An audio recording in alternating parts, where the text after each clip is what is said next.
Friday night, Phoenix, Arizona. Suns are playing the Golden State Warriors, a team that has given them fits in recent years, hell, for the last decade. But this isn't the same Warriors team. It's a team that ended on a 3-game losing streak, and while they started the season very hot, they too have cooled off, much akin to how the Phoenix Suns have.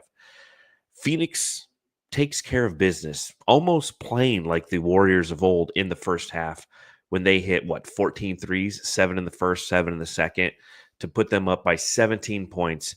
They ultimately hold on, garner the victory in this one, winning by a final score of 113 to 105. Matthew, it's nice to get back in the winning column after seeing the Suns fail miserably against the Nets. Yeah, it is nice, and it's what I predicted. So before writing the preview, it's like, hey, we don't believe in this team. I'm going to pick them to win this fucking game. I think I picked them to win by 7 points. So good for me. What a Got that guy. right. Hey, Jamsters, how's it going out there tonight? What a predictor. Is it Saturday? It's Saturday. It's weird because it's that long weekend for those of you who had Thanksgiving and then Friday off, then today off. There's still a whole other day off tomorrow, man. Mhm. Like, what are we Life going is to do with beautiful, all huh? this time? I don't know, watch Suns and love the Suns I do love and the love our Suns. Devin Booker. Love our Devin Booker. Love our Kevin Durant. Love our Monte Morris. Love our rookies.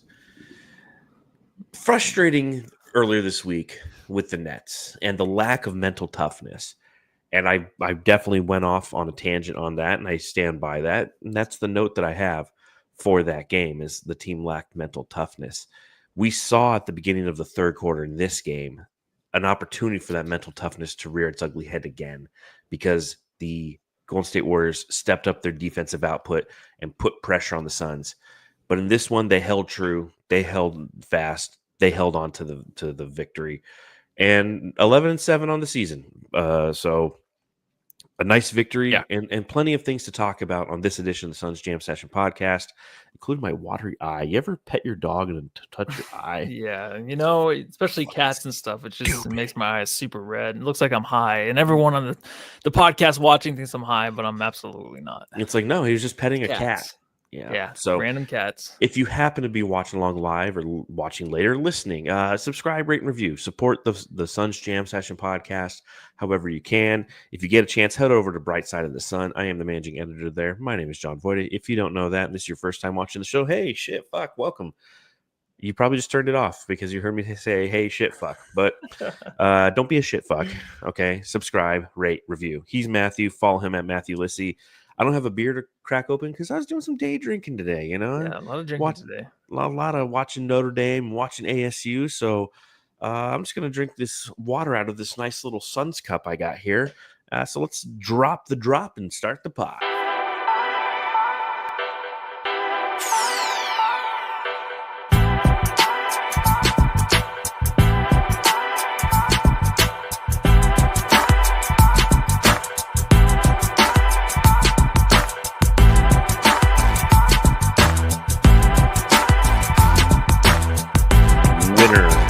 Winner, chicken dinner. The Suns win by a final score of 113 to 105 over the Golden State Warriors. Again, moving their record to 11-8 on the season. Is that correct? 11-8? That sound right? Yeah. Okay, 11-8. Yep. I think I got to correct something in our podcast. I think I have them as 11-7. Nope. 10. Yeah. Okay. All right. So let's ask Matthew a question.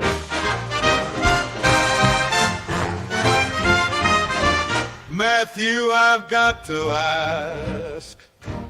Matthew, got to ask. Obviously, the big question mark entering this game is the fact that Bradley Beal, who was probable as of yesterday to play, did not play with the ankle issue. Yusuf Nurkic was out as well. Beal out, precautionary, same old story. Is he the least important of the big three?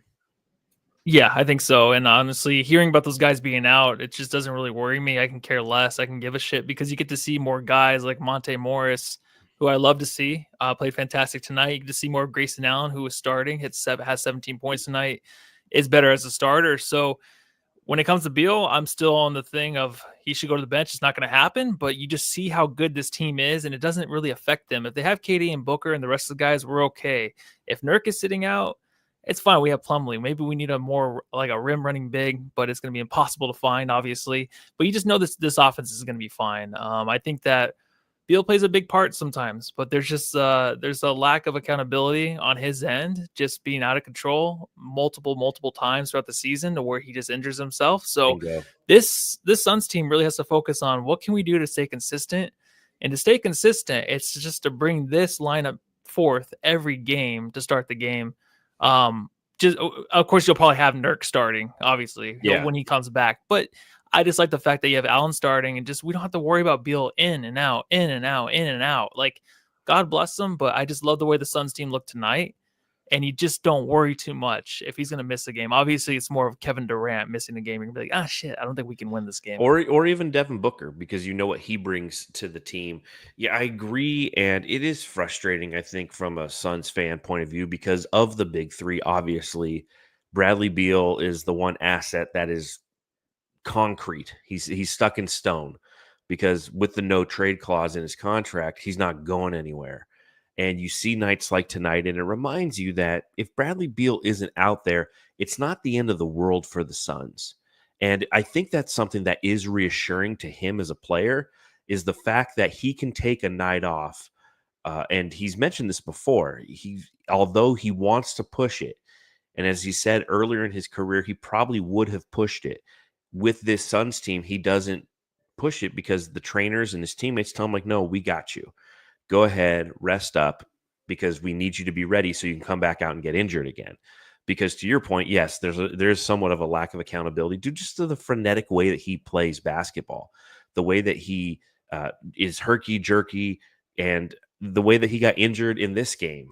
I'm sorry, in the game against the Nets, when he stepped on Keon Johnson of all people, right? The guy who came over from Portland in the DeAndre Ayton trade that we ended up cutting, plays for the Nets now. He steps on his foot in an effort to try to go against an offensive rebound. And part of it is just like, when it comes to Bradley Beal, it just feels like it's dumb luck, because it's stuff like that. It's like stepping on a guy's foot. And so it's not a matter of minutes played or things of that nature. It's just the guy has this dark cloud that kind of follows him from place to place, and he just can't stay healthy. And he's been a very vital piece of this team. But again, holistically, because of other players, as you mentioned, they have an opportunity to step up when he's not on the court, and step up they do. And so if you had to choose one of the big three being out, it's going to be Bradley Beal, because he has the less impact. He's the tertiary option of the big three. Now, obviously, you see the report come out tonight, you see the injury report, and you're just like, gosh darn it, here we go again. Nurkic, I'm not overly concerned about Nurkic as well, because I like having Plumlee doing spot starts. I think that's a comfort level. Same thing with Yusuf Nurkic, whereas Bradley Beal knows that the rest of the team can pick him up. Mason Plumlee can pick him up, right? Yeah, I think so. And I want to hit on Beal really quick too. I think that he's obviously a guy that's going to be a big part in this team winning a championship. It's not like I don't want him to play for this team, but I just want him to kind of just slide to the bench. Let's worry if he's in and out, and just not worry about the whole starting lineup thing. If he's in and out, we just know he's coming off the bench. So I just think it's easier for Suns fans, and I think the team in whole, but I know it's not going to happen. But it just kind of reminds me, it's like he's just like the guy, it's like, oh man, like you can't make it out tonight. It's like, oh damn, that sucks. But then also it's like, you're gonna have a better time because that guy's not showing up. Like, that's how it kind of reminds me. I think that's pretty shitty to say. But I did have like 3 beers today, so maybe it's just making me a little grumpy, that corn in it. I think that's a very you know what I mean? It's just kind of like he's out, but I'm like, I don't care. Like, I want to see Grayson Allen play. I love Grayson Allen. I want to see him start, and I want him to get back to what he was last year. I think it's a fair I think it's a fair comparison. At the same time, that if he's out, a couple things. Like, one, if he's out, he's getting rest, and obviously that's what he needs, right? But also, if he's out, it's not going to be the reason we lost the game, and that's what it comes down to. It's not like when Kevin Durant is out, you're like, oh man, Kevin Durant's out. This is tough. Like, how are we going to score when it matters? Things of that nature, But when you look at just his overall impact, and you take a look at his total minutes played this year, Bradley Beal this year has played a total of, I'm trying to pull up the stat here as I talk, I don't even remember why I was going to bring this up. I think we're talking about Plumlee in the first place. Well, Like run it back to Beal. He's played a total of 367 minutes this year, Okay. right? Yeah. And 272 of those are with Devin Booker on the court with him. So 272 divided by, we're doing some quick math here, 367. So, 367. So 75% of the time. Ooh. Wow. Okay. Did you like that? 75%. It's 74.1, but I'll give it to you. But 75% of the time he's on the court with Devin Booker. And I think that other 25% of the time is something that it'd be really interesting to drill down and see what his productivity is. Because to your point, when he does come back, and I don't know how many times I got to say this, but it would be nice to see him potentially come off the bench, just because you want to give that starting five an opportunity with Grayson Allen to cook a little bit, and then let him come in and take the torch, if you will. He's been playing plenty of minutes with the rookies and with the second team unit guys, but it'd be just an interesting wrinkle. And I don't know if Coach Budenholzer has the balls to do it, but to your point, because he's sitting, you get performances like what we saw from Grayson Allen tonight. Hi, Barbie. Oh, hi, Alan. Oh, Grayson Allen, a fuck shit up guy.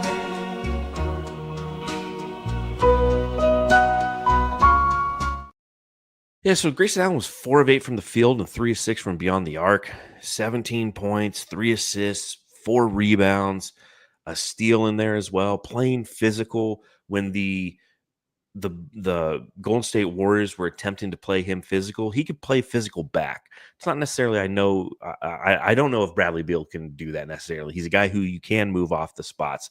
But 17 points, I mean, that makes up for Beal's absence, because Beal averages, I believe, like 18.2 this year. What did you see from Grayson Allen tonight? Well, mostly in the second quarter, the 13 points. So I'm going on and on about, hey, he should start, right? But he gets 0 points in the first quarter. Second quarter, he comes in mostly with that second unit with Royce O'Neal and then Kevin. Just like Beal does. Yeah, exactly. So, I mean, maybe I don't know what I'm talking about, but I do like 13 points in the second quarter, because I feel like maybe just him getting those reps, starting and making sure that he's consistently in the game, that helps him just kind of get into a flow. So he was asked about it before the game. I think yesterday in the practice they had, I think it was this morning yesterday, but he was just talking about like, hey, some more reps. It's going to be nice, because then obviously like I can get cooking a little bit here and there, because he had to take a step back this year with 30 plus minutes a night. I'm not saying that's what I want to see every night, but I'm always a big fan of like, hey, can he hit the 25-minute mark? That's what I want to see, not 19 or 18, because I think this guy's just super special in the system, and he'll just get grooving. He'll get back to plus 40% from three. Right now, he's like at 34%. Mm-hmm. So if he can get over 40%, then you know that he's back to the guy he was last year. And then defensively, he just looks like he's more of a menace. Like he just looks like you notice him more out there defensively. I think he does a great job early in the game till the end of the game. The effort's always there, right? The effort that you get from the rookies now that kind of spice things up once in a while, like he has that, and it's coming back. It's taken some time, but it looks like he's kind of getting back to that guy. And that's why I want to kind of see this through and just keep those minutes up. So Coach Bud, obviously, I feel like is seeing that, and I just want to see it more consistent. Yeah, I think that what's been interesting about Grayson Allen this year is there was an opportunity when both Beal and Durant were out, but he didn't start any of those games. And I thought that was kind of an interesting strategy for the Phoenix Suns. And I can understand the what and the why. Primarily, it's because you want to have somebody who can score to come off the bench. Him and Royce O'Neal, that was the hope. But Royce got the start because you needed size. And I understand that. But seeing Grayson Allen in a starting role, something that he served at, 75 games last year? I think it was 74. He played in 75. He started 74 last year. And seeing him back in that role, that's where he's thrived with this team. And as you mentioned, it wasn't from him coming out and instantly catching a flame. He had 0 points in the first quarter, but 13 in the second quarter, finding the groove, extending the lead, being that guy who, as defenses throughout the course of a game start focusing their energy on either Kevin Durant or Devin Booker, Allen's the one who always, we saw it last year, always benefited from those strategies. It's something that Bradley Beal has benefited from too. And the hope is Bradley Beal can sit and take a look at what happened tonight And if he's not feeling up to it on Tuesday, which is nice, right? The Suns, they have Sunday off. They have Monday off. They don't play till Tuesday against the San Antonio Spurs in the final NBA Cup game. But if he isn't feeling up to par, you know that this team can survive without you. The reason the Suns struggled so mightily early in the season is because they were without Kevin Durant. That was the guy that they were without, and that's what really hurt them. Bradley Beal, it sucks not having him out there. But again, when Devin Booker and Bradley Beal are out there, it's not the same as having Devin Booker and Kevin Durant out there, don't you think? Yeah, no, I totally agree with that. And it does always kind of suck to say that because you love all these players. And I really do. I think it's just the frustration of being in and out of the lineup. And KD, he was very strong throughout the whole season. You know, he wasn't very injury prone. If he was, it was a few games here or there. But the fact that Beal is unable to stay on the court, that's the biggest thing. But also, too, like you said, man, this team just they thrive. I feel like when Grayson Allen's out there, like the way that Allen, like he's shooting the ball where he can get streaky, and Beal does the same thing too. But I just know it'd be even better off the bench. But you just know it's gonna be like, oh, he's gonna knock down a couple right here, right? That's the way he was tonight, but you can just feel it. And I think last season he just did that all season long. And there's no reason for him to have such a great season last year and to take a step back. And the step back is just him taking an actual step back and just giving his minutes up. So it's kind of a weird situation because you're like, oh, he's probably never going to get those minutes back because of the big three. But then when it comes to injuries, when it comes to Bud having to make maybe some difficult decisions and putting Beal on the bench, and then he can have that back because we just never thought that would happen, and it probably won't. But he's making such a good case, I think Allen is. And I think he's going to, by All-Star break, to make a big case for him to be in that starting lineup for the second half of the season. And the one thing that I like is Bud is willing to try things. Yeah. So it's definitely a conversation that a lot of people have had throughout the offseason, and there's some back and forth, and you know, there's changing of opinions, which I can understand and respect because I've kind of changed my opinion a couple times on it. But he's like, I wouldn't doubt it if he tried it a couple times where he's like, listen, you're coming back, you had a calf strain, and then on the same leg, you tweaked your ankle. We're going to bring you back. We're going to put you on a minutes restriction. You're going to be coming off the bench. Like Bud has the balls to do that. It's like, you're going to be playing 25 minutes and you're going to be going in with that first rotation for your sake. And who knows what could happen with that? Who knows if that is one of those things that unlocks the Suns? And I've said it before, it's not about who starts, it's about who finishes. But it does help if you have a good, cohesive starting five that's constantly in there and not playing 60% of their games, because that's par for the course with Bradley Beal on this team, is the fact that he plays about 60% of the games. Right? Last season, he played a total of 64.6% of the games. Right? He played 53 of 82. Yeah. And he's only managed to play 11 thus far this season. So he's right on pace for that 60% Bradley Beal. So 60% of your starting five constantly fluctuating is not something that's beneficial for the consistency of the team from a starting perspective. So make the move. Yeah.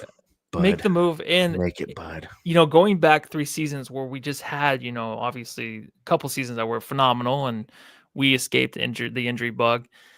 It was such a good feeling to walk into the arena and just know, like, hey, we're seeing these guys play every night. Like, maybe one night off once in a while, but just to go in there and be like, hey, we're going to have these guys every night. And it kind of just brings everybody together. Like, you can just feel it. There's like a better energy when we know we have the same starting five going out. I think it means a lot to the fans just to know, like, hey, I'm going to go in there and just know who's going to be coming out on the court and get this thing started.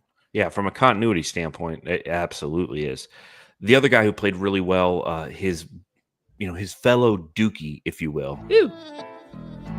Sha-la-la-la-la-la-la. Uh-huh. Mr. Jones and me. I just realized he looks like Jimmy Fallon. Doesn't he a little bit? That looks like Jimmy Fallon doing an impression of him. I can totally. It's the eyes. It's in the eyes. Yeah. I was watching him play today, and it's exactly what I was and you and I have had this conversation before. God, who does Tyus Jones remind you of? There's like some face out there. It's like there's some aspect of it that reminds you of something. He might have Jimmy Fallon face. Well, you know what's funny is I was talking about the Counting Crows guy. Is that Counting Crows that sings that song? Oh yeah, I thought you were talking about Tyus Jones. No, I was talking about Tyus guy. Like Tyus in the eyes. He was like both, I guess. His eyes are spread apart just enough. Like Jimmy Fallon's eyes are. It's like Like normally it's Yeah. like your eye, however, the width of your eyes should be the same between the width of your the space in between your eyes. I didn't know that. Wow. Yeah, it's like the measurements of so it's like my eye is like this, and that's the same from between this and this. Oh no, I got to But fatten those like, words, yeah. yeah, but it's not about the bridge; it's about just the space. Like Oh, the space. this is Okay. like an inch. If I go like this is like the same inch. Mm. And Tyus Jones and Jimmy Fallon both have eyes out. But yeah, I forget the lead singer of the Counting Crows name. But yeah, he kind of looks like Jimmy Fallon too.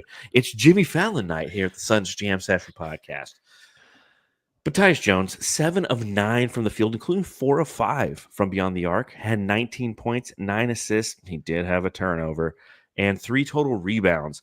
And Tyus Jones, what we saw from him tonight, in my perception, was he was a guy who was really kind of a run stopper. He was the butt plug tonight because there was a couple instances where the Golden State Warriors put some runs that, a 9-0 run here. They opened the second half with like a 7-0 run. And Tyus Jones is the guy who, again, sneaky 3-point shooter, but the resetter, another nickname that I think that we can provide to him is the fact that he reset a lot of possessions and just steady Eddie going out about his business, huh? Yeah, and I think even towards the end, like it's always such a hard thing to watch when it's like a 5-point game. You had the 17-point lead, and it's a 5-point game. All of a sudden, it's like who can get the ball up the court. So Yes. a lot of those passes were going to Tyus. I know it probably doesn't mean much, but it is nice to have that guy moving the ball because Book struggles a lot with that. Book does his best, but you're always like when he has the ball, like, oh come on, no, like he's gonna make the wrong pass or he's just gonna lose the ball. Tyus definitely in those situations, it's great to see that he can be that guy. And they rely on him. But it's another thing with like Beal being out of the lineup. Like he has more time with the ball. I feel like he's been like kind of just controlling more of the offense as of late. Even at times when Booker it didn't look too good. So I was like, can you go back to Tyus? But he was kind of like a mini Booker tonight, right? Booker was probably like the jam star of the game, but he had the points, he had the assists. A really good game, came through and hit some big shots. So it's kind of like maybe just like, whew, let's just relax. Like I'm actually going to be on the court handling the ball and only worrying about Booker and KD who want to touch it or just want to, get those shots up. So it's not another guy he has to worry about. He's like, I can be the third guy. And early in the season, he was like the third guy next to Booker and KD. He was it. He was ahead of Beal, I felt like at times. So he was kind of back to that tonight, and he's been consistent as of late. So I love this guy. I think he's been phenomenal right now for the Phoenix Suns. Yeah, Keith Nettles in the chat sums it up perfectly. He says, Jones, quietly dependable. And that's what you need. We need some quietly dependable guys. And I love the fact that you bring up trying to get the ball simply over half court. It was the series against the Pelicans in the playoffs where the Suns struggled mightily at that, where they just couldn't get it past the time stripe. And that was the strategy that the Warriors deployed in the second half after the Phoenix Suns went up 17 points. Was we're just going to pressure the shit out of you. A strategy I wish the Suns would deploy a little bit more often and at least be somewhat effective in doing so. But when you force Booker or you force, different members of the Suns into making a decision, sometimes it'll result in a turnover. But when you got Tyus Jones out there, other than the one time when he did hold the ball too long and he passed it to Booker and Booker didn't get it across the timeline, and he's like, somebody call a timeout. He's like, timeout. Other than that, he makes good decisions and is quietly dependable for the team. And at the end of the day, that's what you need. One guy I got to talk about is this guy. I mean, best drop in an amazing game. Oh. You know what I'm talking about. Oso Ighodaro. The Phoenix Suns got 30 minutes out of Oso Ighodaro tonight, man. X Factor stuff, right? 3 of 4 from the field, had 6 points, but he had where's the rebound? 8 rebounds, a plus 14 for Oso Ighodaro. Just fundamentally sound. Is he the better draft pick? Yeah, I was just going to say that. Well, I mean, the way things have shifted right now, Oso has been very, very vital to the Suns team, especially with Nurk in and out of the lineup, and at times he's unplayable. If there's foul trouble, you can rely on him, even if you feel like maybe there's a disadvantage with the size. He's been very, very impressive, and I think that I don't think Dunn's playing. I guess he's playing worse than he was in the beginning of the year, obviously, but Oso's just kind of gradually going up, right? And good for him, because Dunn was like taking all the power, like all the power from the rookies. Like he's like, oh, I am the ultimate rookie, right? Oso was just taking a back seat, and he didn't care. Like he kept working, he kept getting minutes, earning his minutes, and Ryan Dunn slowly was just kind of going back down to earth. And Oso's a little bit rising up. Love the guys, both of them, but right Oh, now hell Oso yeah. is the best rookie on this team, and good, because it must just suck to sit there and be like, I am the second round pick, but like Ryan Dunn, you can tell they're best buds, but Ryan Dunn gets all the attention. And then Oso's like, damn, dude, like, but then he kept it up, man. Like he didn't give up, and he's been one of the best players on the Suns that you can really trust on the court. That's the key. And it's unbelievable that we can trust both rookies defensively, in my opinion. There's a little bit more of expectations for Ryan Dunn as it pertains to his offensive game, and I think that that's where he's kind of come back down to earth. But Oso is so damn consistent. And 2 blocks for him, by the way. I didn't mention that in his stat line, but 2 blocks, deleting things at the rim. And he has that connectivity that we've talked about that is a vital aspect of his game. We've mentioned it in his post-game observations on the podcast throughout the season, but it's constant and consistent.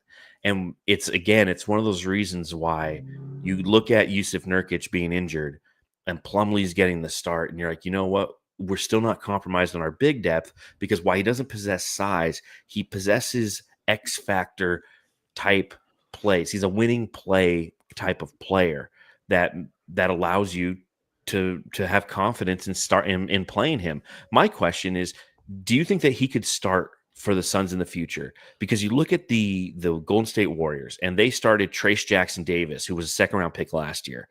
And he's 6'9". He does dribble handoffs. He's athletic. He's developing a post game. He's kind of like Oso Ighodaro, very similar skill set. And he's starting tonight. Do you think that Oso in the future will be starting for the Suns in these spot start situations, and Plumlee will continue to fulfill his role as the backup big? I mean, I'll say yes, just because a couple podcasts ago when you were at the game on your way home, we were talking about Oso and how I just thought his offensive versatility it seemed better. I know the 3-point shot's not there. Plumlee doesn't shoot it, but Nurk will, but we just don't really care. Now, Nurk started out a little wonky. Then he hit some threes, and he's just kind of wonky now from 3 again and complaining about it, saying he's not Kevin Durant. But Oso's not we're not gonna rely on him to shoot threes, but he is just always finding himself open. He's always making the right pass, making the right play. His IQ is high. Like, you don't worry about him making a dumb decision. And if he does, like, they talk to him and he admits it, he'll raise his hand, like Ryan does too. But I think right now, man, like the way things are looking and the way his trajectory is just like going up, I think it's possible. But I just think he's my favorite big right now, next to Kevin Durant, offensively and defensively. Those two, I feel like, play very well together, and he can hold his own. Like you said, he is shorter, but there's just something about him that you feel a little bit like, oh, I think we're gonna make a run here. Like, you have so much confidence in this guy, and I want that on the court to start. I do, but it's going to take some time. Just maybe like when Beal goes to the bench, Oso will come and be a starter, and then Nurk will go to the bench. Can you imagine, like, Nurk? There would have to be, I feel like, a trade or something involved with Nurk. Nurkic could never come off the bench. He couldn't handle it mentally. That's what I'm saying. He wouldn't. You talk about mentally weak. Yusuf Nurkic is a mentally weak player. I mean, there's just no two ways about it. You talk about the comments that he made after the Lakers game, which isn't something we delved into much onto the podcast, but I wrote about it for Bright Side of the Sun. And he brings up the fact that he's been nothing but judged since he joined the team. So like DeAndre Ayton, he allows external factors to affect how he processes things. And that's okay. I mean, we're all human beings who have access to social media, but again, like he definitely hears the noise, and to the point where he's bringing it up after he has a good game. He's like, you see, I had a good game. It's like, well, be careful, Nurk, because you're going to have a shitty game, which he did the next night, and you're going to have to kind of be accountable for those comments. He also went on to, talk about people who provide feedback about him on Twitter are not real fans. He's like, just go out into Phoenix. You'll meet the real fans. It's like, well, yeah, you meet anyone in person, they're going to be nicer than they are online. Oh, yeah. I mean, there's social constructs around an interaction that you have somebody or with somebody when you're talking with them in person versus, you're sitting in your underwear, just in the middle of the night, hanging out on Twitter, firing off hate tweets at Yusuf Nurkic. Like, yeah, you're going to have a different interaction. He's like, those aren't real fans. But at the same time, there's people like us who are real fans, and like people, Suns Jam Session and Brightside and all the other Suns podcasts who, when we analyze how the Suns play and how Nurkic performs, we'll sit there and we'll try to have just a good conversation about it. But if you say anything negative, you're not a real fan. And like that always has driven me nuts. That's why I try to avoid like Suns Facebook pages, because they're like, well, if you're talking shit about the team, you're not a real fan. It's like, no, I'm providing criticism of the team because I care about the team, and I'm always seeing opportunity for them to be better. So Nurkic going to the bench, that would be a trip. But I would love to see Oso Ighodaro at some point have an opportunity to play when the matchup is right. Like tonight would have been a good opportunity to do so. I feel like the matchup was right, right? Yeah, I think so too. And the criticism, like you have to look, if you're going to actually grow as a person, you have to look into it and just take it. Because usually if someone says, like I always say, if someone says you're an asshole, like 10 people say it, you're probably an asshole. Like there's something there. They're not just being mean to you. It's the truth. And it's a character trait. I want these guys to be in the lineup that are just the strong-willed. Like I was just talking about Oso, a guy that just saw the other rookie getting all like the pleasure and just everything, getting his D sucked right when he gets off the court. Then he comes out, now he's playing better. Like that's what we want. We want guys to thrive through that. And I think Nurk has that. I think he's just been a little bit soft with the comments and stuff, and it's probably getting to him because he probably thought it'd be better. But in Phoenix, you know what I mean? And we've been good. I don't know, man. I don't want to hear that shit from the players in the locker room. I don't. Like, I love guys like Booker and Curry who just keep it real. They're just like, whatever, I don't care. I'm going to go play ball. Like, that's it, right? But at the same time, Nurkic is keeping it real. But in keeping it real, he's displaying his mental weakness as it pertains to social media engagement with fans and how he perceives it and how it ultimately affects him. Whereas I'm sure Booker sees some of the stuff, but although, like, I'm sure Booker doesn't see the stuff. He doesn't care. He just looks at his big cock between his legs. Like, all right, I'm good. Yeah, it doesn't bother me. He swipes with that thing. He's like, I need to go through Instagram stories. He's like, yeah. Speaking of Big Dick Booker, allow me to reintroduce myself. My name is Big Dick Booker. 38 minutes played tonight for Devin Booker. I was hoping that number would be a little lower, kind of in the KD range, who played 35 minutes. But he was 8 of 20 from the field, 3 of 8 from beyond the arc, ended with 27 points and 9 assists, couple steals, did only have 1 turnover, which is great. Devin Booker tonight, I'll say a couple things. When you play against a team that's attempting to be overly physical, like the Warriors do or were tonight, because they had a lack of talent, so they decided that, and this is Warriors basketball, right? Like if they're in any situation where they're down, they're just going to try to beat the shit out of you, knowing that you're going to call it once, but you're not going to call it every time. So they're just going to keep doing it over and over again. Devin Booker is typically the type of player who pays for that. And that's why you see such a low shooting percentage tonight, 8 of 20, because there was 3, I counted him in the third quarter. There was 3 3-point attempts where their contact was made. 2 by Podzemski or whatever the fucker, Podzemski, and 1 by, I think, Wiggins. And on all 3, or Buddy Hield, nope, still wrong. Processing. This is going to. Was it Skittles or Spencer? Pat Spencer? No, it was Lindy Waters. Lindy Waters. One by Lindy Waters and 2 by Pods. Lindy Waters. And none of them were called. None of them were called. And that's just kind of what happens with Devin Booker. And I've got a friend who says one of the challenges with Devin Booker is he doesn't do a good job creating contact to get the call. He wants the call. He screams. He does the head bob, but he doesn't create the contact. And I said, that's incorrect. You don't watch Devin Booker enough. He creates the contact. He simply just doesn't get the call on it. And then that 8 for 20 is because 4 of those shots happened to be ones where contact ensued, affected the shot, and he didn't ultimately make the attempt. Yeah, and I think what Booker does too is, leaning into it and stuff like that, it's fine. I don't want him to draw the contact either. Like there's that thing like that Beal does that we just don't want because of injury. It's the same thing with Booker. Like even on the steal he had, and Podzinski, whatever his name is, was in front of him. He avoided contact and made the lay in. Even the misstep of trying to get around him, I was scared of that. Him kind of going through the air an extra couple feet and then landing kind of awkwardly on 1 foot. I didn't like that because he just has those issues sometimes. So the fact that he's kind of staying away from it, but also trying to get it, it's fine because I think he's still getting 9 or 10 free throw attempts per game. I think it seems like it. I don't know his stats, but I'll look it up real quick. I know that last game he had like 15. Yeah, because he's I getting feel like to he's the always in the line, team. 6.8 free throw attempts a night. That's it. Okay, well, never mind. That's give this it. guy a break and get him to the line, guys. Yeah, what good game I have tonight? It was. I'd like it to be more efficient, just like Katie. Like I would like a little bit more efficiency there, just because there's opportunity and the shots were available. But you got to play through the physicality. They just weren't letting them play through the physicality, which is a reminder that Draymond still a bitch. I mean, he just barking. He had that dunk and then he screamed right at Oso. No T on that. No T. But like if Devin Booker looks at somebody after a dunk, it's a T instantly. Him and Durant, they were early on just talking, but there was like, it was funny. It was like, we're best friends again. Like that's what they were doing. I think. Yeah, they were going back and forth, but there was a play, and it was early on where he got called for something. It was a moving screen. So he got called for a moving screen. And the next time down the court, he did the same thing right into Tyus Jones, and they didn't call it. And again, that's just Warriors basketball. They're like, okay, you're going to call us now, but we're going to bitch at you and we're going to yell at you, and then we're going to do it again, and you're not going to call it.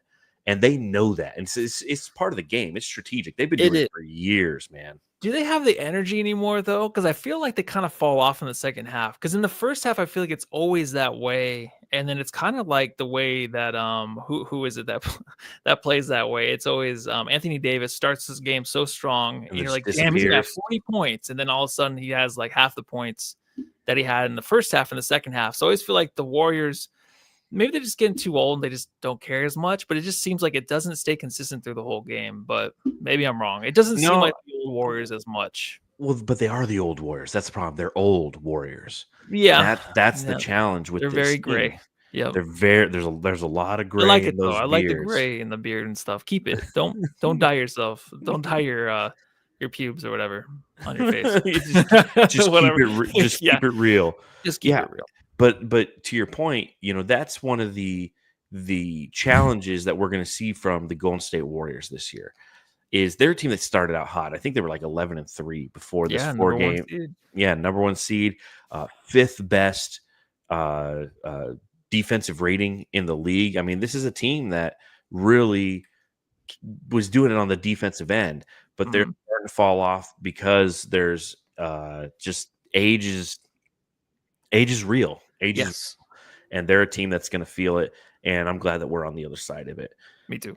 Quick shout out to Harlem Vega in the chat. Says Phoenix Suns are boss, and gave us a $5 super chat.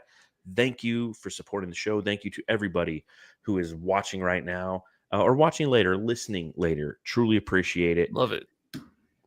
Now here's some ads. Only if you're listening. All right. Kevin Durant.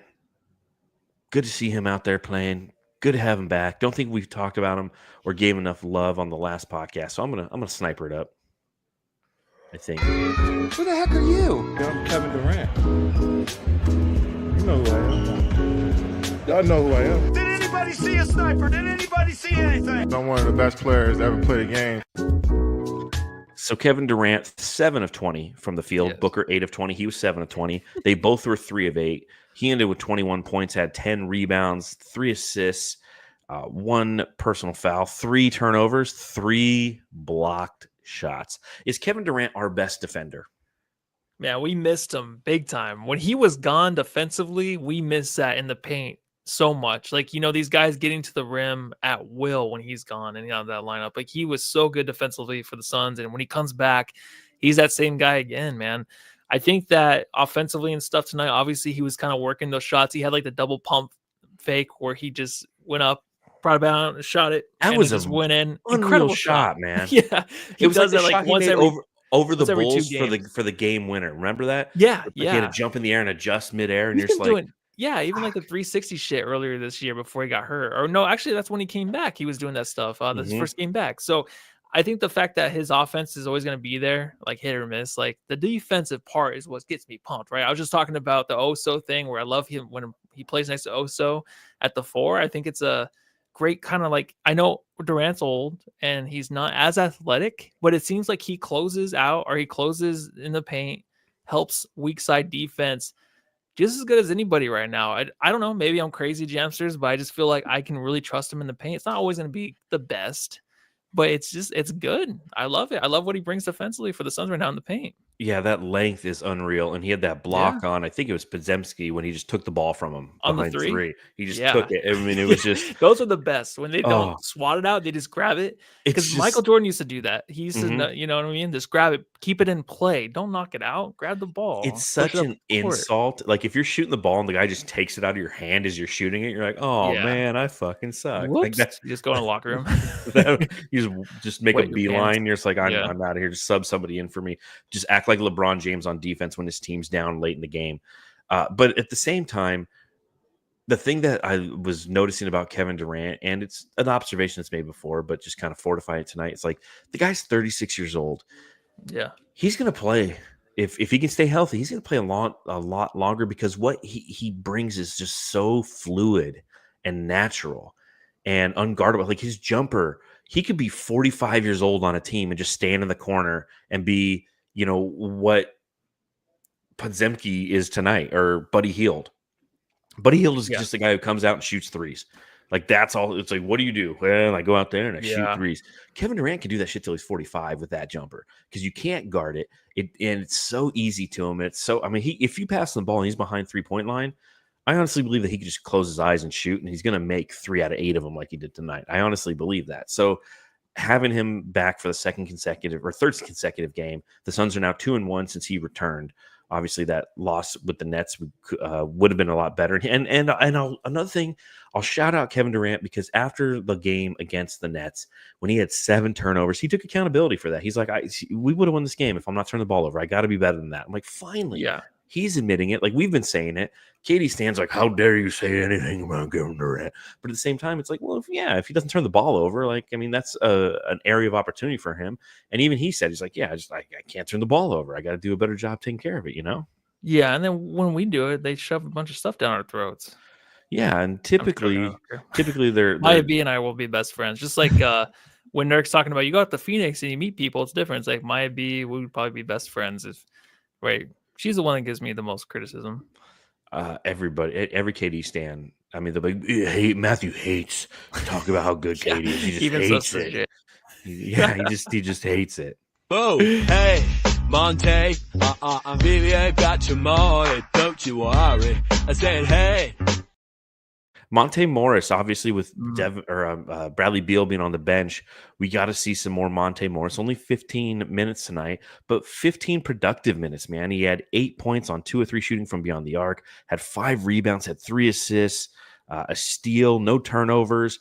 Monte Morris is, again, when we talk about the benefit of Bradley Beal not being on the court, it's people like Monte Morris who have an opportunity to thrive. Grayson Allen can thrive in the starting role, and then Monte Morris is picking up some of those other Beal minutes that aren't being occupied by the time that he spends with the second team unit, and he's playing well, man. I love seeing Monte out there. Yeah, you know how he's good? Just like Cameron Johnson, where it's like you take people to games or something, they never watch basketball. Like, who's that guy? He's not even scoring a point. It's like, yeah, they stand out because they just have that powerful presence about them. And I feel like Monte has that.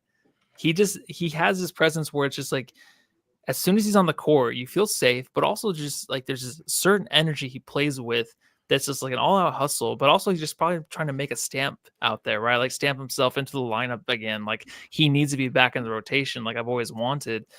So without Beal, without Nurk, not really without Nurk, but without Beal, he's going to have the opportunity. But I was watching the game with my girlfriend and her son was like, he didn't know who Monte was. But he's like, who's 23 is really good. He can just tell right away. He knows ball. He's a baller. You're not going to know all the players, like all 12 players on a team, but he's just like, that guy's good. It was like 2 minutes in, right? You just know with this guy how good he is because of the energy he brings, but just the way he holds himself out there, body language wise, pretty good. I would have to give him like an A for sure every time he's on the Nice. court. Well, and that's what valuable depth is, because Monte Morris isn't going to play every night. We might like what we see and think that he needs more of an opportunity because we suffer from the disease of what if. But at the same time, having a player who cannot play for an extended period of time because it's just not his turn in the rotation, and then being called upon and to come in and produce like Monte Morris has throughout the entire season is unbelievably valuable. You think of like Damian Lee. Damian Lee, whenever he's been called upon this season, he hasn't looked good. He's got that rust. And Monte Morris could have the same excuse. He could have that rust, but he doesn't. He comes in whenever he's called upon. And again, only 15 minutes tonight, but they're 15 impactful minutes. And I almost wanted to see the ball in his hand a little bit more, because a lot of possessions in which he played, Devin Booker is who they were running a lot of the offensive sets through. And they ended up being a lot of isolation sets where it was like, Monte doesn't even touch the ball. He stands in the corner like Kevin Durant will be at 45 years old. And Booker just kind of dribbles the air out of the ball and then attempts a mid-range shot. It's like, man, if you just got Monte involved in that possession and try to get Booker off a back screen or just do something to take the ball out of his hands a little bit more, that might have been a productive possession. So again, he's just a good quality player to have on your team. And you need those kind of players if you want to go far. The mental weakness that this team possesses, I don't think Monte Morris is one of the guys who has one of that issue, if you will. No, not at all. No, that's why we love him. All right. Matthew was in Golden State tonight. The Suns Jam Session Subreddit Stakeout.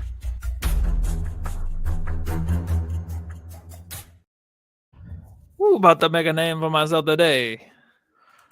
Where is she? We got two separate universes, Marvel and DC. Marvel and DC. You sound like Mario Luigi. It's a me, a Luigi. I'm about to make a name. All right, so tonight they're talking about. I think. Hold on. Did you do subreddit? I think we both were in Golden State tonight. Oh, was that the creepy guy behind me? Yes, it was me, Batman. So we're both in Golden State tonight. So let's just take turns going back and forth on the different things that the fan base for the Golden State Warriors was saying on Reddit. All right, you go first because your name starts with B. You go first. I blame myself for believing in our start of the season. We should have known something was fishy when we started Lindy fucking Waters. Kurt, stop clapping and run sets for Steph. Is Grayson Allen available for trade? This game has a fake comeback written all over it. Oh, my voice cracked on that one. I got a comeback one. Where's the comeback one? This fake comeback will feed families. Left my ass off down 17. Gonna go play Black Ops instead. Fuck this unserious ass team until Mike makes a trade. Getting blocked by Booker. LOL. Fucking pathetic. I can't believe I had to pray for Steph to make an open jump shot in the paint. Tony Brothers knows how to kill the product. This team is soft as fuck. Dunk the fucking ball. Your accent's great. I love KD, but F KD. So many of our players struggle to make a simple layup. It's insane. This is so hard to watch. I'm hiding on Reddit. I think I got one more. I think I got one. Did losing Melton really break everything? I'm jealous seeing the Suns switch off between Book and KD. Not gonna lie. That's all I had. The Suns Jam Session Subreddit Stakeout.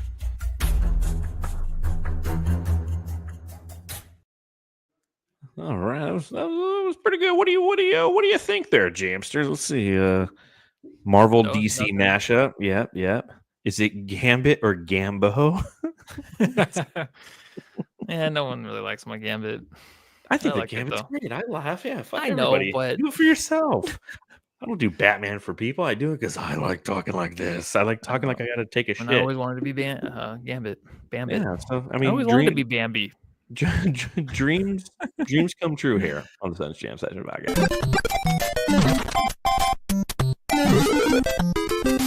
Jam Star of the Game. All right, Jamsters, a reminder, subscribe, rate, and review wherever you happen to be consuming this content. Let us know in the chat who your Jam Star of the Game is. Matthew, who are you giving the Jam Star of the Game to? I think I might go Tyus. I think Booker's stats look good, but Tyus noticed him more tonight than Book. I'm completely in agreement. It was between him and Oso Ighodaro. And one thing, just so everybody knows, if you get a chance to, one thing that I do the day after every Phoenix Suns game, I do the bright side baller, right? I write an article where you can vote on who you think the bright side baller is, which is essentially on brightsideofthesun.com, our Jam Star of the Game. And a funny little thing has happened. Mariah Carey is in second place this year with two votes. You put her back on there? Yeah, well, like the readers on Brightside, I put her on there that game when we played Oklahoma City Thunder because obviously that was like the worst shooting. We shot like 29% of the field. I was at the Mariah Carey concert, and so I put her out there. I'm like, hey, she had fucking 31 songs, 4 set changes, yada yada. And a couple days ago, some of the readers were like, hey man, like, why are you like, you got to allow us to vote on Mariah every time. This isn't fair. So it's kind of become this running joke to where it's like, if everyone on the team sucks, they're going to give it to Mariah. We should get a thing going where it kind of like, maybe on Twitter. I don't know if she's on Twitter, but just kind of get her attention and see if she'll fly back out and be on the show. Yeah, that'd be great. But like, yeah, right. Mariah Carey seems like a weird fucking person. Yeah, she's like, I guess I would be too. If I were Mariah, I'd be hella weird, way more weird. I'd be laying down all the time too, unable to walk. Drinking wine, having people carry you around places.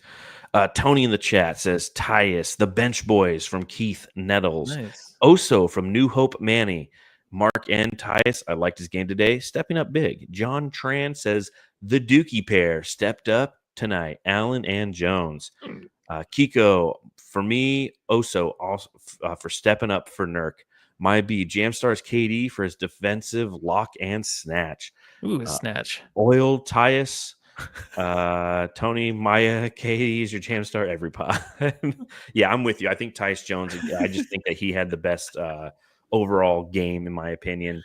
And again, low key, just like very quietly reliable. Yeah. And that's what he was tonight. So next up for the Phoenix Suns, yep, that's right. Tuesday, they are playing the San Antonio Spurs. First shot at Wemby this season. It is the NBA Cup.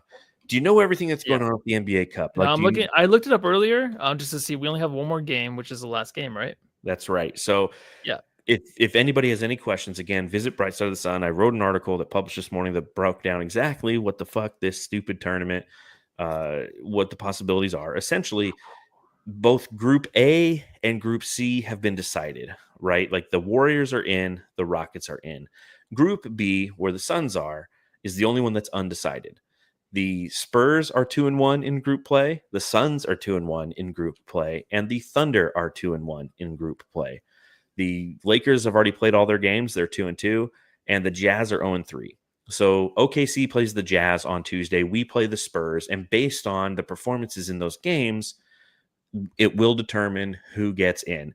If the Suns and the Oklahoma City Thunder win on Tuesday, I think it comes down to point differential. Yeah, no. OKC would win because they beat us in a tiebreaker. Shit. Right? If they lose and we win, we're in. If we lose, obviously we're out. And there's a backdoor scenario. If you remember last year, we were the 4th seed because we had the best record of all of the teams that didn't win their groups, and we also had the highest point differential. Right now, that's Dallas. Dallas is a plus 41 in the point differential.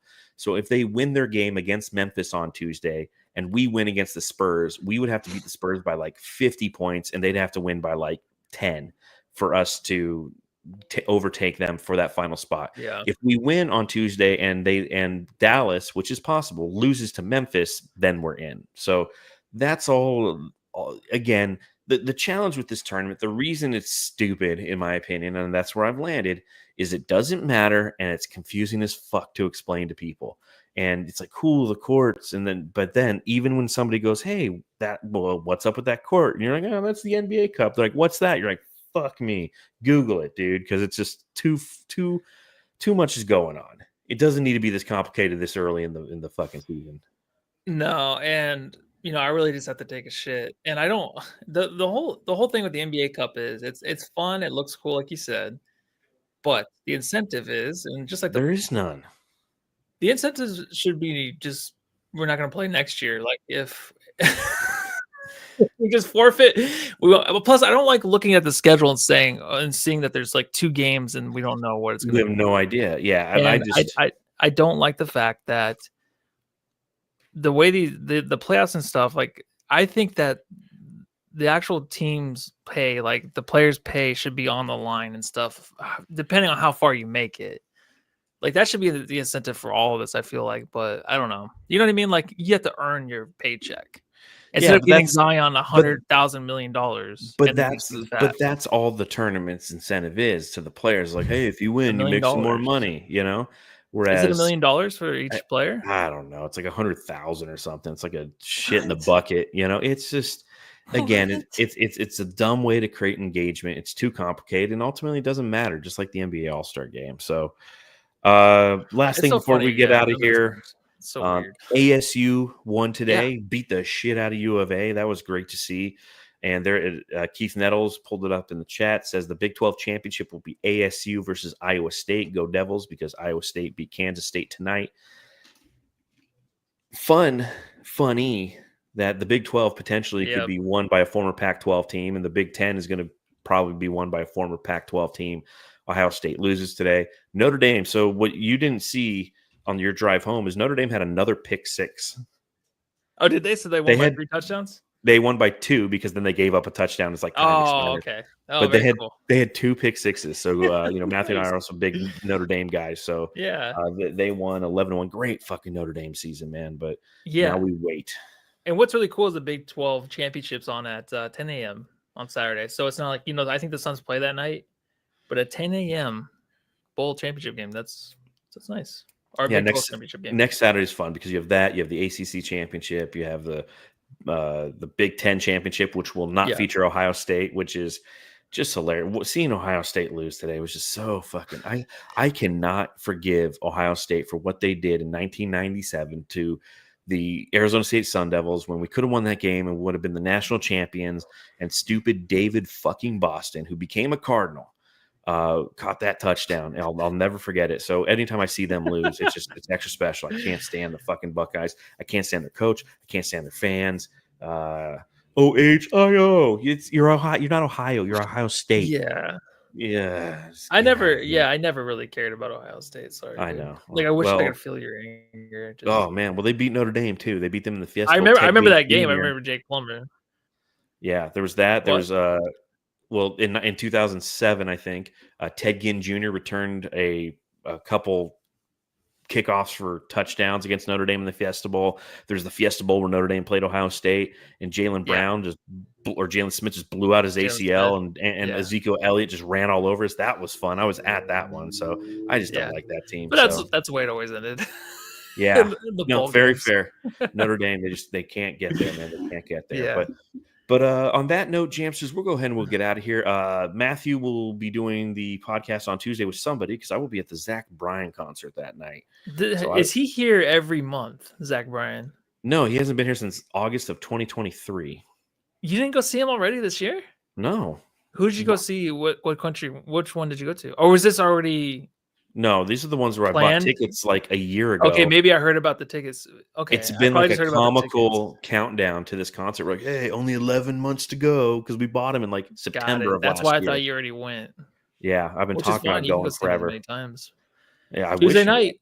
Yeah, Tuesday night. Jamsters, I'll be here. Who the fuck does a concert on Tuesday night? Goddamn Tuesday night. That's the way tours are, though, right? It's just like, but I feel Mariah Carey did it on a Friday, and that's why she's won Brightside Baller. Someone like Zach Bryan should be able to do it every weekend and not do the AFI tours or like back in the day when they would come through like the summer tours, it would hit like a Tuesday or something like that. That's crazy. Yeah. I can't believe you have to put up with that shit. Ugh. Call Wednesday. I PTO'd the Wednesday, so cool. All right, subscribe, rate, review. You can read my writing at Bright Side of the Sun. Follow me at Darth Void. You can follow him at Matthew Lissy. Tell him what to do. Go move your family. Matthew needs to take a